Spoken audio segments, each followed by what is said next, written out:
Bula Vinaka, everybody. Vakalevu na siamo taqomaki.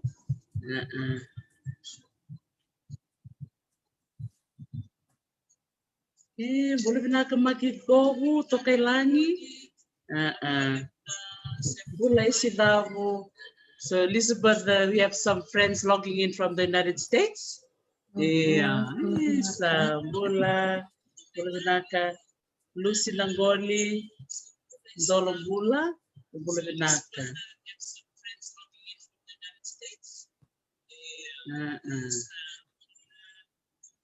Bula esala lekutu, makelesi adireki Bula Vinaka.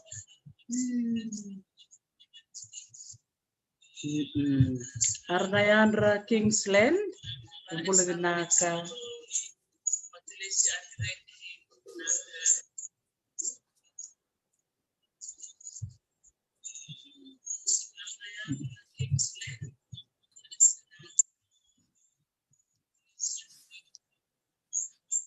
Yes, Vinaka siamo taqomaki, bon gara wati kambu-kambu, Bula Vinaka veneta siri, vasitilanga Bula Vinaka.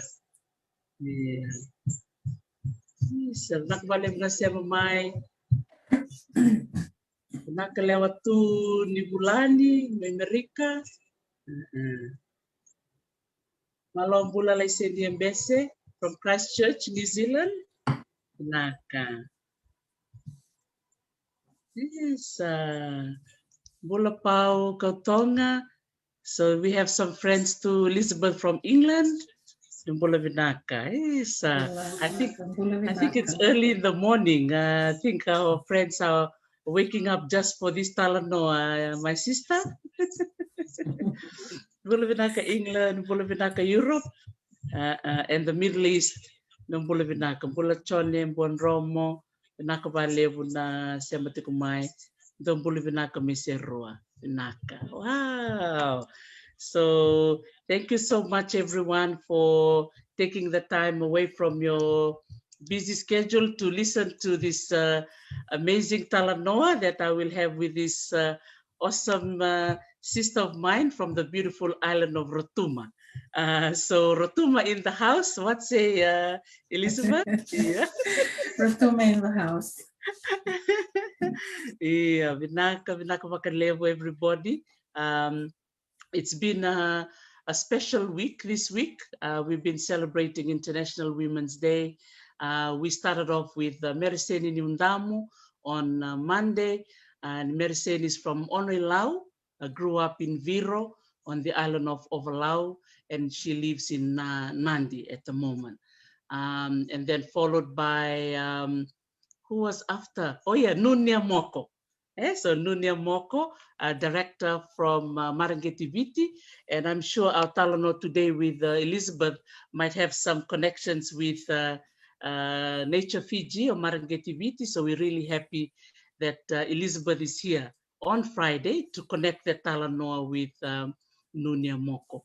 And also we had the opportunity to talk to Merewerita Vunindilo from Namosi, a young 21-year-old talking about online businesses opportunity. Yeah? So I hope that you all enjoyed the Talanoa, especially the young Fijians, yeah, all over the world who are listening in, who can be inspired by using social media. You can use online platforms and create a business of your own. You can do that. If Merawai can do it, you can too. And followed by Nirmala Balram. Nirmala, originally from Ba, born and bred in Ba, and then now working at the Museum of New Zealand in Wellington. And Nirmala is a conservator by trade. So she was telling us about her role as a conservator. What does a conservator do? So if you missed that interview, you can go on my YouTube channel and watch it. You will be inspired by her story. And of course, today we have our beautiful sister here, Elizabeth Erasito from the National Trust. She is the director of the National Trust, who will be talking and sharing her work, and her life as to what actually inspired her ever since she was a little girl growing up in Fiji and up to this very moment. Thierry, William, Christopher, yes, Rotuma is in the house. No, Wala Vinaka Thierry, Vinaka for logging in. And I'm sure if Fesaitu Solomon is listening, we say bula to her as well in Auckland, New Zealand. Vinaka, Vinaka vakalevu. Yes, so we have our wonderful guest today. As you all know, you've seen our poster and the invitation. And so we thank you so much for taking the time to listen to our talanoa today. Bula Vinaka Elizabeth, no aya. Yeah, Dr. T and bula vinaka to all our listeners. Thank you for joining us today. And it's just a privilege to be here. Dr. T's program so widely known, and I have to tell my heart to stop beating a little, slow down a bit, because I'm in the company of a famous person. Yes, Elizabeth, Vinaka, we really appreciate your time. And I remembered our time back then in the 90s when I was working at the Fiji Museum. I also work very, very closely with Elizabeth. So I'm very blessed to be in her presence today that, 20 something years later, here we are having this talanoa session. So there's more people saying hello. Noai Marietta Ringamoto. So that's another sister of ours, Elizabeth saying hello, and Helen Verma Chandra, Bula Vinaka Aloha, and Noai San Francisco. So it's lovely to see so many women and men listening in today from Canada as well, Bula Vinaka Daniel Kurisuva, and Anna Keresi listening from Perth in Western Australia. Wow. So it's gone really global, this talanoa session. So to kickstart our talanoa today, Elizabeth, would you like to introduce yourself to us? Just share, your childhood and where you're from, and growing up back home in Fiji, your schooling, and up until this very moment now that we're talking today. Vinaka. Thank you, Dr. T. So I'm from Maftoa in Itumuta, and my parents, loving me ancestor Elisa, and I'm married to Chochi Erasito, who is from Melsa Hapma, and he is the son of Fiu and Monikipanga Erasito. So together, Chochi and I, we have 3 children, and 1 granddaughter, and very blessed with a very large, very extended family on both sides. So that's my who I am. My parents, they came to Rotuma maybe around the mid 1960s or early 1960s when they were young, and they met and they married here in Suva. And I think they were both quite young at that time. And my father tells a story that when he left Rotuma, his father said to him, he put his hands up and he said, "This is your land. What you make out of your hands will be your land." And it's a story that impressed on me as I was growing up. And when I looked at my dad's life, he didn't exceed primary school, but he lived his life according to what his father told him. He worked hard. He provided for his family. He studied at FIT and at the Cable and Wireless Training School in Coventry in the UK. And by the time he retired, he had traveled and worked in many countries abroad. And I saw that Daddy made sacrifices. He worked hard, but one thing that I think I learned from him was he had the right attitude to everything that he did. And that was, very important to me. My mother, on the other hand, she impressed upon us the value of education and discipline. She was very disciplined. And she had us in a routine from when we were little. But she was a young mother with 7 children. So, in order to manage her family well, she had to discipline us and give us a routine. And when I reflect, I suppose that's when our leadership training actually began. So my parents bought a home in Milverton Road. I think it would have been around the late 1960s, and that's the time in Suva when there was a lot of urban drift. And so Suva's population was filling up, and Housing Authority began to establish Housing Authority homes in Rewanga, in Rewai, and around Turek and other areas. And so I grew up in Rewanga, and there was no TV at that time. And so really the footpath was our playground. And children in the neighborhood were our playmates, and we were very skilled with all kinds of games that you could play on the footpath. And I think we were very creative. And sometimes I share the types of games that we played, when we were children, with my children. And they find it quite interesting. And we also learned how to, be amuse ourselves or entertain ourselves, recreation within small spaces. The drains that ran along our homes, the footpaths, and occasionally on the ground near to our homes when the children would play pani. Sometimes they were lucky enough to join us. And in Rewang and Rewai, there's a system of footpaths, that join everywhere. And so at that time, it was very exciting when we were allowed to walk the footpaths, and we knew all the shortcuts and which footpath led where.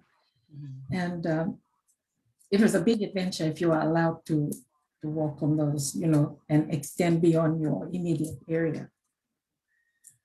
Apart from that, we were taught to occupy ourselves indoors, especially when it rained. So reading was compulsory. And in our home, we had quite an extensive library. And when we were tired of reading, we would have role play. And we had another long list of indoor games that we would play. Some of these like jackstones and shells and paper crafts and shadows and so forth. So that was, my childhood growing up in Rewanga. And Rewanga is very important to me because it's a place where I grew up and where I was a young teenager. And when I think about my role now, about heritage, and I remember when they removed the 4-story buildings, because the 4-story building was part of my landscape. It had a meaning to me. And the first time I traveled down and reached the bottom of Milverton Road and I looked up and it was gone, it really, I felt affected because my landscape had changed. And of course, people would, say that it was not safe and it needed to go. And I understand that. But for me, that was part of my landscape. It was part of my growing up space. And it had value to me. It had a meaning to me. And when it was removed, I felt the loss of it. It was no longer in that space. One of the interesting things about my upbringing is that our mother raised us speaking English. So we were full Rotuman children who grew up with English instead of Rotuman. But even though she did that, she ensured that we attended the Rotuman Methodist Church, Rotuman events, our family functions, and she also taught us our genealogy. So she would explain to us our lineage from her side and from my dad's side. And she talked a lot about Rotuma to us. So she taught us about our Rotuman heritage. And so we grew up, we knew that we were Rotuman, but we couldn't speak the language. And we could understand it, but we just couldn't speak it. And so it also meant that our understanding of the language was also flawed, because our point of reference for translation was English. And so, when we listened to the Rotuman language, we translated in English. But if we understand Indigenous language, it's a lot more than just a simple translation for communication. Within the language are layers of meanings that relate to our culture and that relate to our identity. And so in a way, we kind of missed out, on the full appreciation and meaning of the language. And that growing up with our language kind of marginalized us in our society and within our extended families that were fluent. And on the plus side, even though we were there sitting on the margins, we knew who we were. And so, it was that kind of state in which I was a young person and experienced that in terms of my identity. And because of it, I also identified a lot with a place, which was Rwanda, which is where I was growing up. And the Rotuman communities, like the Rotuman, the Rwanda Methodist Choir became an extended sort of family to me, and they became part of that space for me. So just some of the impacts of not learning your mother tongue. Wow, Vinaka vakalevu, Elizabeth, for sharing your story. And I'm sure there's some folks who are listening in who have connections to Raiwanga and Raiwai. Even when you were explaining it, I could visualize Milverton Road and the road that connects over to Rail Street and the one that goes over to the other side. And definitely, when the housing building was taken down, view is so true. Even for me, I have friends who live there. I used to visit those housing blocks, and I had a feeling of like I missed it. Right? It really, really changed the landscape. Yeah, it's like something is missing. They are meant to be there. But thank you for sharing those very fond memories. I like what you said, that you were able to negotiate your space and you have your own kind of footpath and maps that you all created and developed as children, right? Where your territory starts and where it ends. Wow, that is so awesome. Vinaka vakalevu, Elizabeth. And thank you as well for highlighting the Rotuman language. So I'm sure your mom had a reason, particularly when you mentioned that she was quite a disciplinarian, and also she focused a lot on education. And your story echoes with a lot of our friends who have to forego their own mother tongue to use the English language to move them ahead as far as education is concerned. Vinaka vakalevu, for sharing that. And bula Vinaka to all the Rotumans who are listening in today. Vinaka for supporting our sister Elizabeth. And since we are, celebrating International Women's Day, Elizabeth, and you mentioned about your mom and of course your dad as well, with the many sacrifices that he did for you and your siblings. would you be able to identify, in addition to your mom, any other inspirational women in your life who kind of contributed to your growth as a young woman, and then as you started your own family, and up until now that you are the director of the National Trust of Fiji?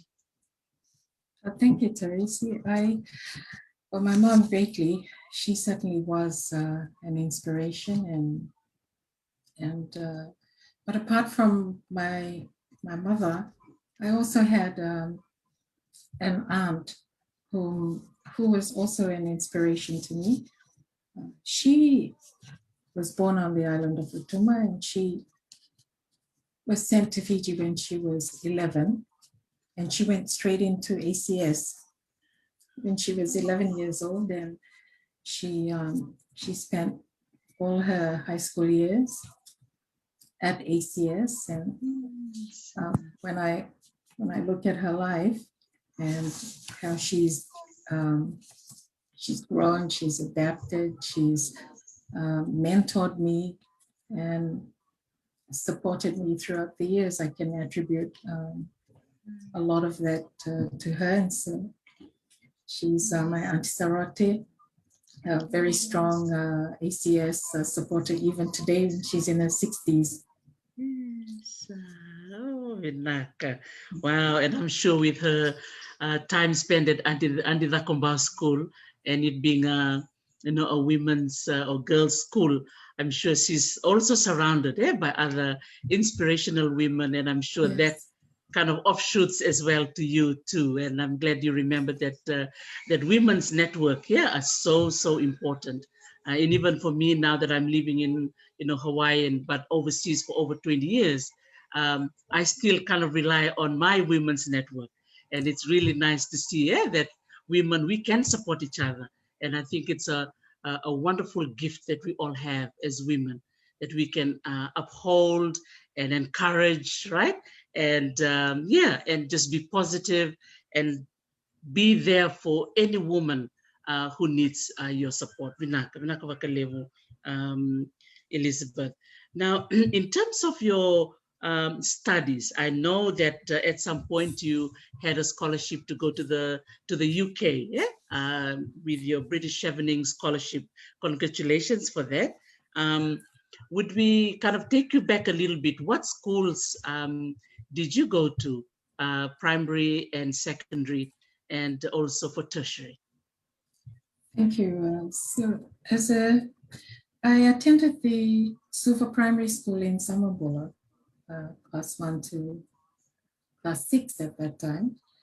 And following that, attended Suva Grammar School in the 1980s. And that was a wonderful experience being part of Suva Grammar School. I think when you exit Suva Grammar School, you're almost ready to face the world. And following that, I went on to USP to study for my foundation. And I didn't really have any set goals in career-wise at that time. When I was a child, I wanted to be a nurse, and then I wanted to be a flight attendant, and then I wanted to be a pilot, and it just changed. And so I wasn't really passionate about any one particular option. So when I went into USP, I had an opportunity to study medicine, and I enrolled at FSM, but I wasn't successful. And so I went back to USP, and I started teaching. I started learning geography. So I was a straight science student before that, and I became introduced into geography for the first time. And I would say that my start of shift in perspective towards my career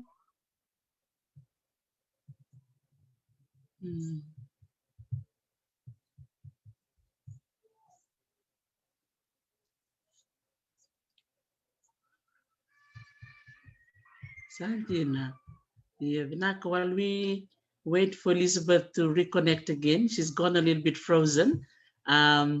but we're just so inspired by her story so far in terms of her upbringing in Rewanga. Okay, so I'm sure she will be connecting back again. So a very wonderful upbringing for Elizabeth. Yes, so you can continue there, my sister, Are you online? with your education. Yes. Go for it at USP. That's it. I Yes. didn't know that your major was. Did you major in geography? I did. I majored in geography and biology, so I was a biogeography graduate. And when I graduated, I was because I didn't have any particular place I wanted to go to. I was sent to teach, and I was sent to teach at Silver Grammar. And I thought, well, I'm not a trained teacher, but I'm sure I can learn how to teach. And I absolutely loved teaching. I think my years at Silver Grammar were some of my best working years. And I taught maths to forms 1 and 2, and basic science to form 3 and 4, and biology to forms 5, 6, and 7. And I really love teaching. I think I was a creative teacher. I felt that the application of concepts and critical thinking was important for the students. And so I tried to get my students outside, as much as possible. And maybe I was a bit unorthodox, but I was always getting into trouble with the principal for the different things that I was doing with my students. But I really enjoyed them, and I felt that even though I left teaching and joined the trust, I'm still teaching here. So teaching's one of my passions. And while I was teaching, I saw an advertisement in the papers for a research officer, and I decided to apply. And last I started my education into the conservation and preservation of heritage, and also began the change to a lot of things in my life. For the years that maybe the first 5 years in the job was really an education for me. I became a student again. I learned about Fiji. And I was like a sponge, soaking up everything, studying. And it was during this period that I became motivated about my work, and I became passionate about the work that I was doing. And I also felt that I was privileged in this job. And there were blessings that came my way, and I was able to study abroad, and I was able to take on the role of director, and I matured in this role. When I was teaching, I enjoyed teaching. I loved it. But I didn't really experience hardships in my work.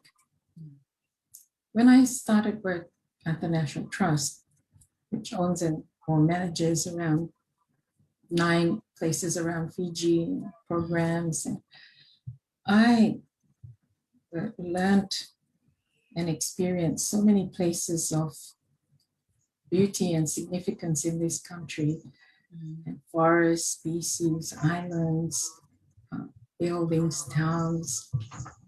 I went to very remote places.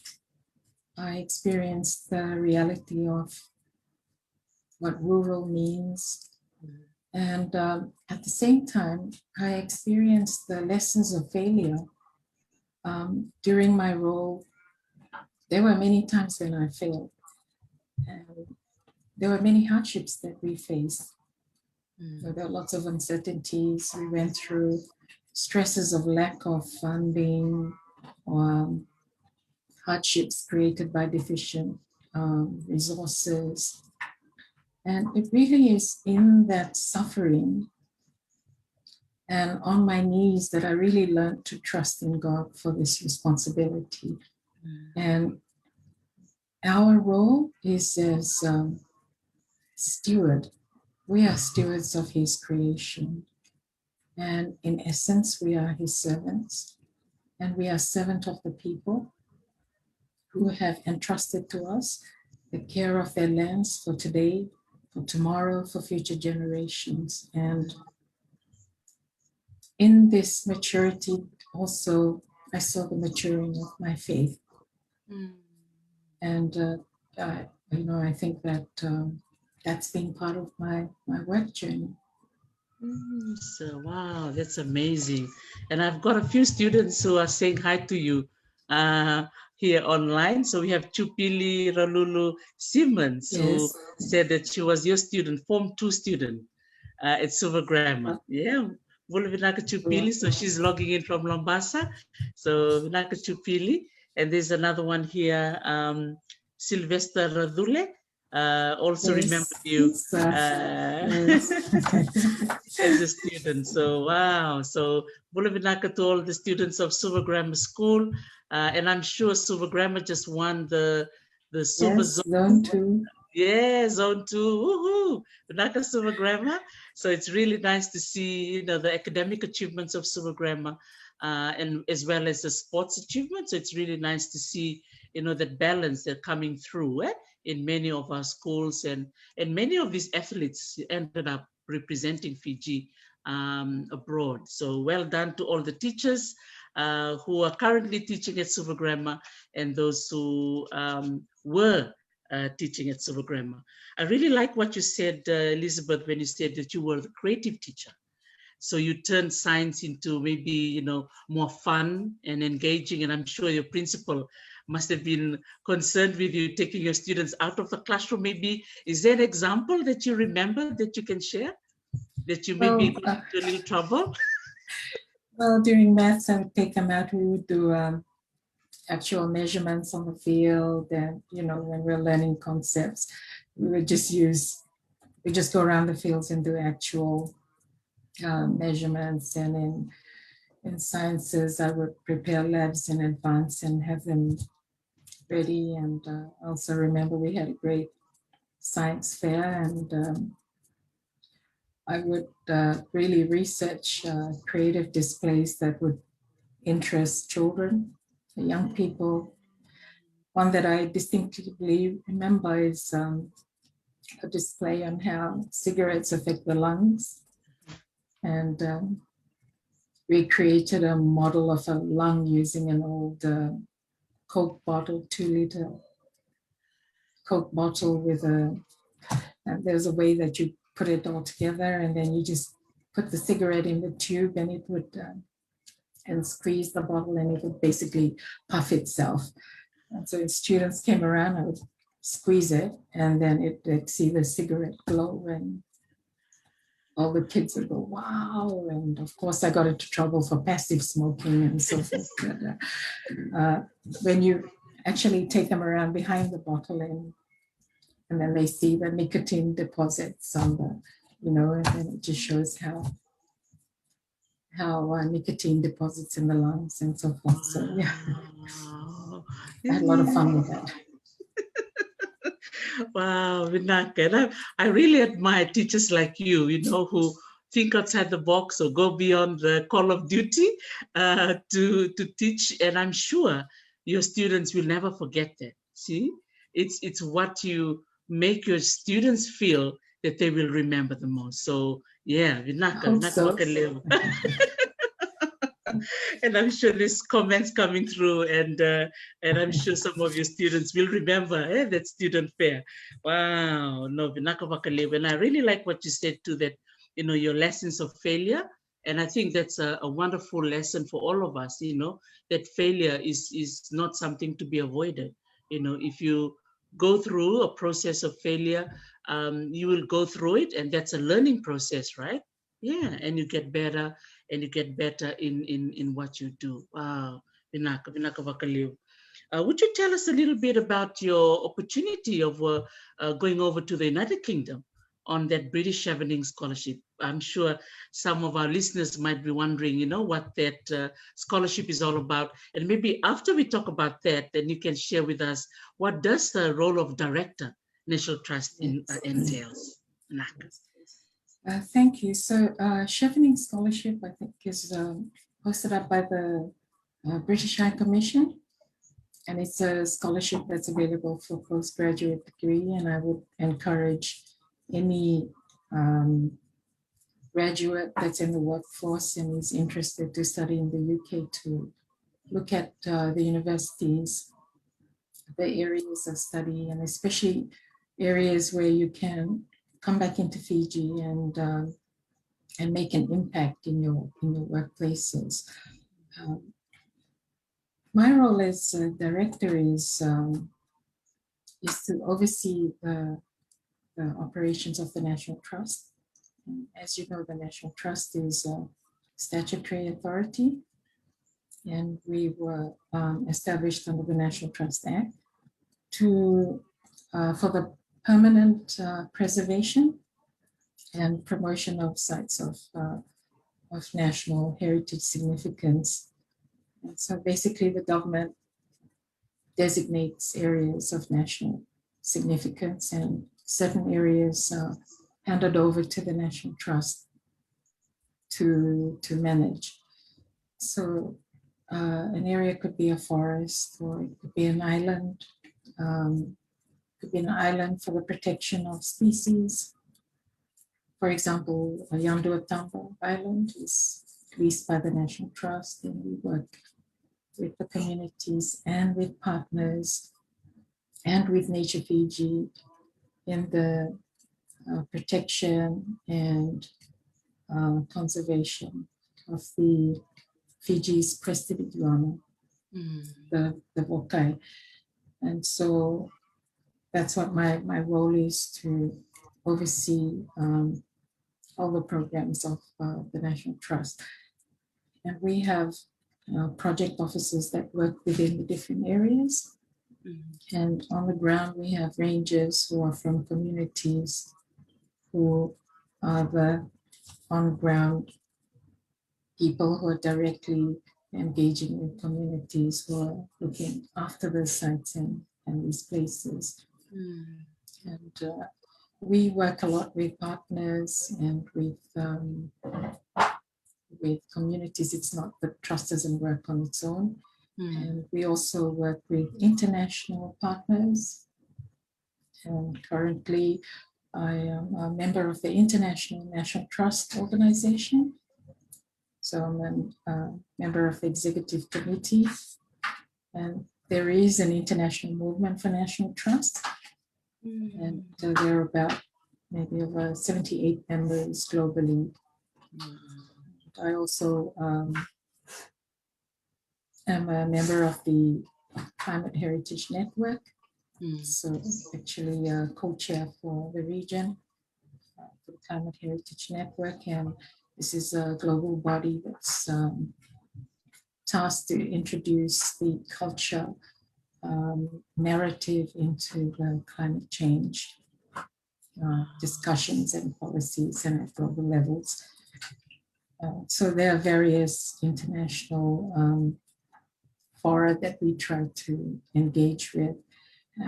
The reason we do that is to support our work, and we see our role as being a facilitator and to connect what's happening, decisions that are made at global level to communities. And so just provide sort of hotspots along the way. So someone that's from Benimalu village that might be working towards looking after the iguana sanctuary might not realize how that contributes to Fiji's contribution to the Convention on Biological Diversity.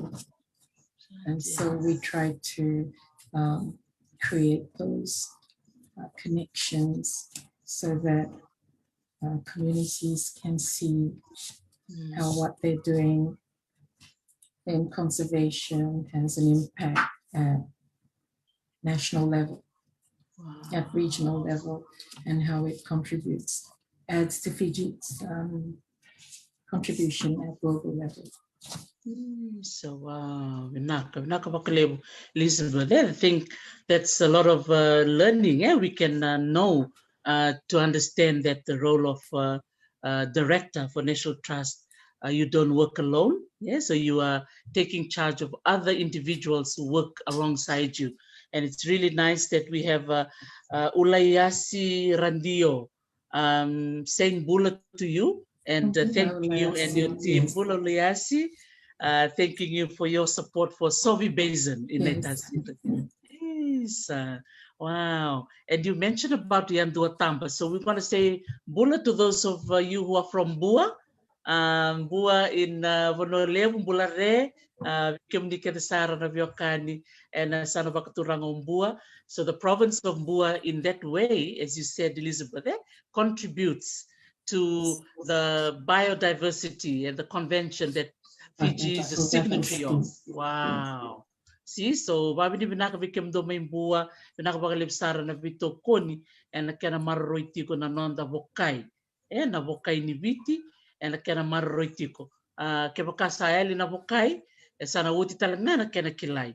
Na bimbi ni nonda kila, na nonda bi manumanu. And it's really good to see too the partners. Yeah, the partners that you all work with, like Marangeti Viti, I'm sure IUCN, and lots of, is it SPREP, USP? Wow, there's quite a lot of organizations that you're part of. And how do you work with the rangers in the villages, Elizabeth? How does that work? So rangers are very special. So ranger is a National Trust staff, but a ranger is also a community rep, and the ranger is trained to monitor areas, and the ranger is trained to represent the community to the National Trust and represent the National Trust to the community. So rangers are very significant, and they're very, very important to our work. Without rangers, we wouldn't be able to work as effectively. So I don't remote control everything from my office. The rangers have their work that they carry out on the ground, and they are linked with the project officers that they work with. Right now, we have been funded through a grant called Biopharma, and that's to carry out a management effectiveness study of our work in protected areas for the National Trust protected sites. And that's ongoing at the moment.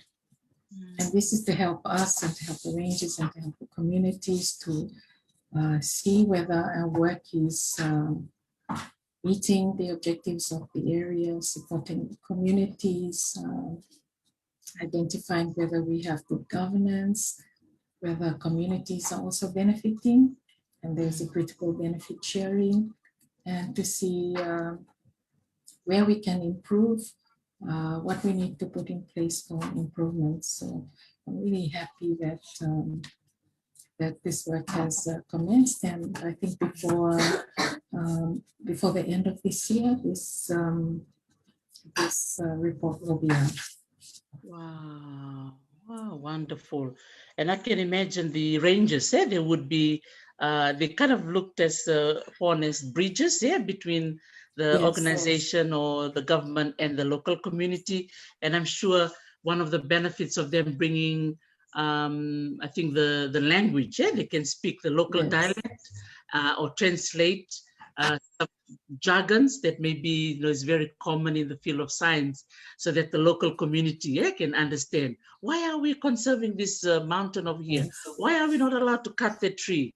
Or, why are we not allowed to go to the river and fish for the boar or the fish that are in the river? Wow. Yes. And I think that trust is a very key element to working successfully together. There has to be a very good trust between the rangers and the communities and the organization. Otherwise, you would run into lots of problems. And just share a funny story with you about one of our rangers. he's Peter Bivilo, and he's a retired ranger, but he's very famous, and you know, he really was one of the stalwarts in the iguana conservation work. And Peter is very proud of the logo, "A ranger is no stranger to danger." But I recall one year I went to the island. I had taken some donors across, and we were traveling from Bua across to Yandua Island in the National Trust boat. And Peter was standing at the console. He had one hand was on the console, and the other hand was on a fishing line that was tied from the console to the outboard motor. So he was, when he would turn, he would like pull the console to turn the outboard motor. He would pull the line. So I was watching him, and he turns around and he says to me, "Madam, this is the National Trust boat." And he was really making a big emphasis on the fishing line. And of course, you know, because we sit here in the office, we don't go out as often to experience the challenges that our rangers face in the field. When he said that, I was suitably embarrassed, a little ashamed. And the following week, as soon as I got back into the office, I put into motion the bringing of the boat across to have it repaired with the engine. But yes, that's how much, you know, how important our rangers are, the wealth of their knowledge. And I trust and respect all the National Trust rangers, and the advice that they provide to me and to the project officers is always valued and listened to, and almost always acted upon.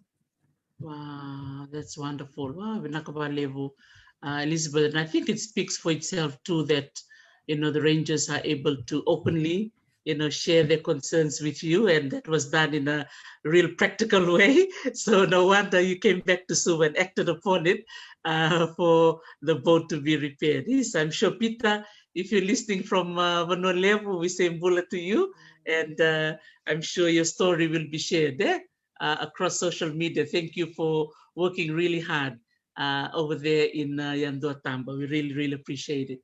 Apart from Yandua Tamba and Sovi Basin that we've talked about, the other important site as well that we've been talking about on this platform, because of the archaeology included in the site, is Sigatoka Sand Dunes. Yes. And I know you have your wonderful staff member, Jason Tutani, who works there, Bula Vinaka Jason, and your wonderful team at the Sigatoka Sand Dunes. Is there something you want to share to our audience about the importance of the Sigatoka Sand Dunes and the role you play as an organization? Yes, so the Sigatoka Sand Dunes is, in essence, it's crown land. It's crown lease, which has been entrusted to the National Trust to manage it on behalf of government. And we like to think of it as a green infrastructure. So it's the sand forms a natural barrier to shoreline degradation, and it's an archaeological site, as you say, very, very significant archaeological site. And it's also significant dry forest as well. So it has layers of values, archaeological significant vegetation, the sand dune itself. It's a geophysical structure that's, you know, uncommon to the region. It's also listed on the UNESCO World Heritage Tentative List. So, you know, it has a place in the region, in Fiji, and potentially, if there's an opportunity and it's proven to have outstanding universal value, then potentially it could have a place on the World Heritage List. So I would encourage, anyone that comes our way to stop by the sand dunes, visit the Visitor Information Center and meet the staff, and take the opportunity to walk the tracks. We also have a reforestation program that's on. You can plant a tree to help with our reforestation. We run a very important program from the park called Heritage in Young Hands, which is Heritage in Young Hands Sigatoka. And this is a program that we developed together with the Shangri-La Resort and Spa. So we've run it for about 5 years now together. And that's been a really good partnership where we target children, I think from the age of 9 to 15. And they run through we advertise in the schools in the region. And then we select students every year and they run through the program each year and they graduate. So there's accredited levels every year for the 5 years. And this was funded through Shangri-La and the National Trust. So it's one of our favorite programs. And you can learn more about them on Facebook. They have their own Facebook page, Heritage in Young Hands Sigatoka, I think it's called. And because of the success of this program, Shangri-La were interested to extend their support to Savu. And through that, we have now started a Heritage in Young Hands program in Waisali. So it's a program that we hope to run in different places around the country. Wow, that's wonderful. I was just going to ask that question and you mentioned it. So Heritage in Young Hands. So Sigatoka, I actually follow their page and I'm a fan. I'm a fan of that page and I love to see, the young ones, actually participating and going up there, doing a work of a scientist. And so I really like the fact that, they're from the age of 9 to 15. You never know, Elizabeth, if they partake in this program, this might assist them in their decision-making of what career pathway they can follow if they're interested in the environment. Well, that's what we hope, and we hope to build a cadre of young people that are interested. And we've seen that the children who continue through the program, the full 5 years, they have full support of their families, and we can see that it's a source of pride for them and their families. And my hope is that, if as they move on into university level, that the trust will be able to identify and support students towards scholarships for studies in this field. Yeah, that's so good. And I'm so happy that there's a Heritage in Young Hands too in Vanua. So for those of you in Vanua, you're not left out. It's always nice to see that this program in Sigatoka also has a branch in Waisali, in Vanua. And you have the vision, Madam Director, that you can have the Heritage in Young Hands to be a program that will be Fiji-wide, available through schools? It's not available through schools. It's run at the National Trust sites, but we encourage the schools in the region to nominate a certain number of children to participate. So in Vanua now, because the trust has access to another site called the Nakanavangi Bat Sanctuary, together with the communities in the area. Yes. And Bat Conservation International, the Rainforest Trust, and Nature Fiji. We hope to also be able to extend the Heritage in Young Hands from Waisali to Nakanavangi. Wow, that is beautiful. Wow, so there's a potential, Yes. that there will be places where your heritage sites are located. And I think that makes sense, that there's a site, there are rangers on the ground, and then they can work with the schools that are in that vicinity. Wow, that's really nice. I love that because Elizabeth, you and I know in many of our heritage documents, it always talks about capacity building, right? You know, we need to train young future Elizabeths, yeah, the future Cipriano Neman, yeah, the future of our heritage division. So as many of us are not getting younger anymore, uh, we need to encourage our young ones coming up. Eh? So thanks to Shangri-La, you know, hotel for resort for their support on this really awesome program. I love watching their, you know, photos and videos that they put up in Sigatoka, and I'm so happy that they have one in Waisali in Vanua. So Vinaka Elizabeth and your team for making sure that there's a spread of love of nature on Viti level and Vanua level. And do you think there will be one in Rotuma? Actually, the Heritage in Young Hands was birthed from Rotuma. So Hey, I Vinaka, also would you explain about that?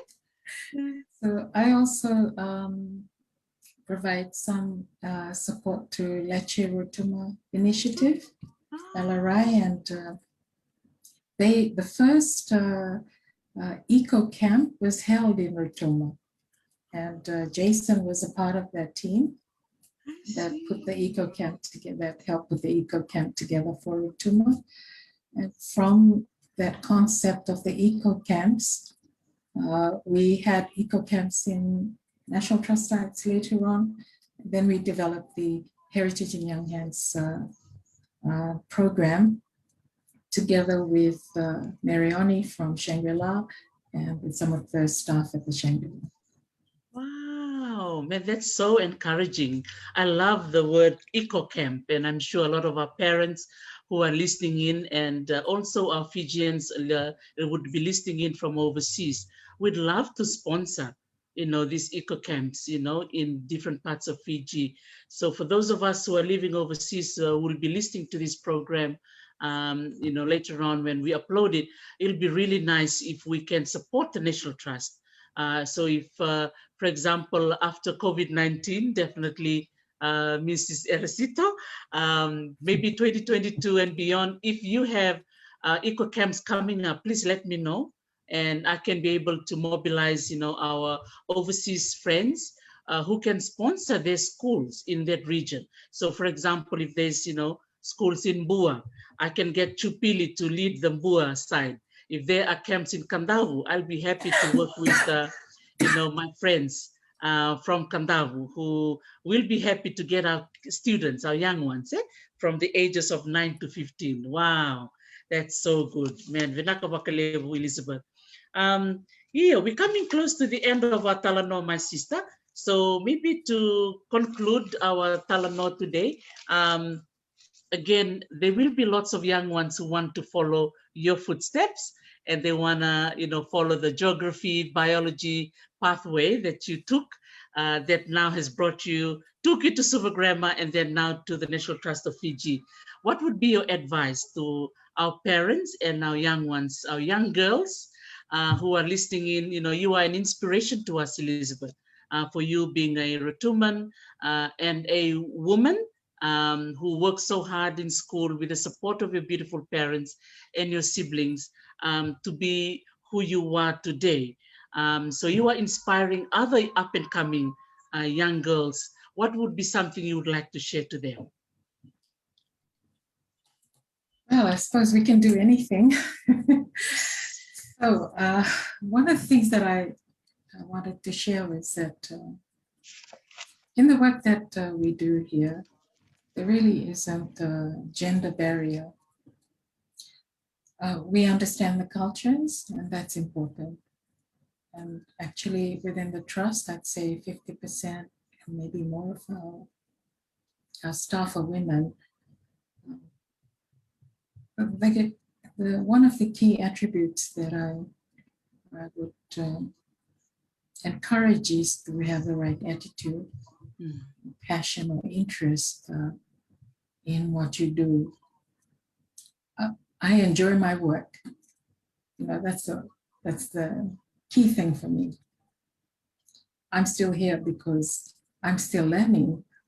What I do is very diverse. This morning, I had a meeting about this in garden, so I could be working on a botanical garden concept. After that, I could be working on a species program. And after that, I could be looking at something to do with a building plan. And so my work is diverse. It's interesting and it's fulfilling. And I'm able to set goals and to achieve them. And I think if I got to the stage where I can't set goals anymore for myself, then it's time to move away. And so, yes, I would encourage that, to have the attitude, the passion, and the interest in what you do, and to persevere. There will be hardships, there will be hard times, there will be times when you really want to give up. But if you believe in what you're doing, then we can continue with that. Second attribute that I would like to mention is that of integrity. For the work that we do, this is stewardship. So stewardship requires integrity to the lands that are entrusted into your care. So without it, you will fail. So that's, it's just as simple as that. You cannot come into this work if you have anything other than that. So you need to think carefully about it before you choose that this is the kind of work you want to do, because you are a steward, you are a servant of the people, and that requires a different mindset and attitude. The stakeholder for the lands that you look after is a community, and is beyond that community as well. The third attribute is creativity. Often the work that we do is resource deficient. Dr. T will know that. We always lack resources, but you have to not be limited by the lack of resources. You have to be creative, you have to be multi-skilled, you have to be willing to multitask and willing to enjoy the experiences. And overriding all these things, you have to have faith. Those are the important attributes that I would like to put forward to succeed in this particular field. And if you do, the blessings will come your way. And I have been truly blessed, and so has my family. And I have I've seen it in my life, and I've been a witness to so many amazing, simply amazing experiences, places, and I'm a testimony to that. Wow. So that's how, that's what I would like to review with Dr. T. Yes, wow, Vinaka vakalevu. Vinaka vakalevu, Elizabeth. I know from humble beginnings from Raiwanga, running around those beautiful maze of footpaths, as what you shared in the beginning of veitalanoa, and going through the journey of education, and reaching, this position as director of National Trust of Fiji, which is a very, very important institutions in Fiji, because you're dealing with, a lot of our heritage, which I think is very important to our listeners to look after our flora, our fauna, our heritage buildings. And so without people like yourself, Elizabeth, then a lot of this heritage won't be looked after as they should. So Vinaka vakalevu to you, Vinaka vakalevu to your hardworking staff, and especially our rangers who work out there, you know, in the forest, in Sovi, the beautiful sand dunes in Sigatoka, Bula Vinaka Jason, and of course with our brother who was saying hello to you from Naitasir Ulayasi Randio. Vinaka vakalevu Ulayasi for connecting in via our social media platform today. And also not forgetting Peter, the ranger from Bua. You mentioned that he's no stranger to danger. I like that. I like what you said about that. So it really shows the personalities, right, of your rangers, that they are stalwarts of our community. They are the bridge of the institution as well as the government and also your international partners. So I just wanted to say, Vinaka vakalevu from all of us who are listening in and supporting you, your students of Silver Grammar, who are also listening in, and they're all smiling and sharing a lot of beautiful hearts on our talanoa today. So on all our behalf, Vinaka vakalevu, Faixia, and mahalo to you, Elizabeth. Vinaka vakalevu for your time. Faixia, Vinaka vakalevu, Dr. T, and to our listeners. Vinaka vakalevu, and say hello to your beautiful family and thank Mr. Erasito and your beautiful children and your grandchildren too for supporting you, because without your dear husband and your children and of course your siblings and parents, you wouldn't be, you know, doing such a wonderful and successful work that you're doing right now. Vinaka vakalevu, and enjoy your beautiful Friday evening in Suva. Oh, Vinaka, so you can wave to us now. Vinaka, would you like to say something? Yeah, there's people listening in. Yeah, say hello. Yeah, Bula Vinaka. Okay, Vinaka Valeu, Sara Elizabeth, take care. Yeah, Mada Vinaka.